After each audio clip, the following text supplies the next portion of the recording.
একটা বাচ্চা মেয়ে, 4-5 বছরের মেয়ে হবে, হয়তো সবে সবে কথা বলা শিখেছে। তো মেয়েটা হঠাৎ করে, আমরা রাতের বেলা ওদের বাড়িতে ছিলাম, হঠাৎ করে মেয়েটা ঘুম থেকে উঠে বসলো। উঠে বসার পর আমরা প্রথমে ভেবেছিলাম এটা হয়তো কোনো মানে স্কিজোফ্রেনিয়া বা এরকম কিছু, মানে সাধারণত বাচ্চাদের হয় না এরকম, হঠাৎ করে হতেই পারে বা কিছু একটা কোনো মেডিকেল কন্ডিশন। আমি ওনাদের বলেওছিলাম বাবা আমাদের যে একবার ডক্টরকে কনসাল্ট করুন, তারপর দেখুন যে কী হয়, তারপর আমরা তো আছি। তো তারা ডক্টর অনেক কনসাল্ট করেছে, কেউ কোনো সেরকমভাবে কিছু পাচ্ছে না। তো হঠাৎ করে রাতের বেলা আমরা যখন বসেছিলাম, মেয়েটা হঠাৎ করে ঘুম থেকে উঠে গেল। ঘুম থেকে ওঠার পর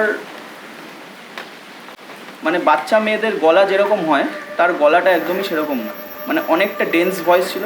মেয়েদের ক্ষেত্রে কীরকম হয়, শ্রিল ভয়েস হয়, মেয়েদের শ্রিল ভয়েসই আমরা জানি, আর বাচ্চা মেয়ে কতটাও বা ইয়ে হবে। ওর গলাটা ছিল পুরো ডেন্স একটা মেল ভয়েসের মতো। আর ও কথা বলছিল হিন্দিতে, কিন্তু পুরো পরিবারটা বাঙালি, ওর হিন্দি মানে ওর আপব্রিঙ্গিং হিন্দি বলে হয়নি কোনো।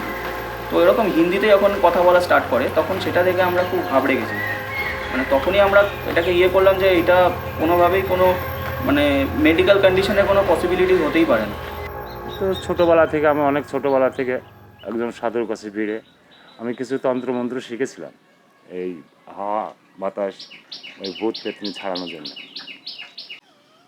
যখন একটা মন্ত্র পড়ে একটা দাগ দিয়ে দিই ছোট্ট করে, ওই দাগের মধ্যে যখন ওইটাকে ছেড়ে দিই আমি, তখন আর ওই দাগের বাইরেও যেতে পারে না, তখন ওই একটা লোকও ধরতে হয় না। সেটা কি মন্ত্র বলছিলেন? এই মন্ত্রটা বলবো? বলতে পারেন আচ্ছা যদি বলতে চান। আচ্ছা। চখণ্ড বেড়ে পলো লোয়ার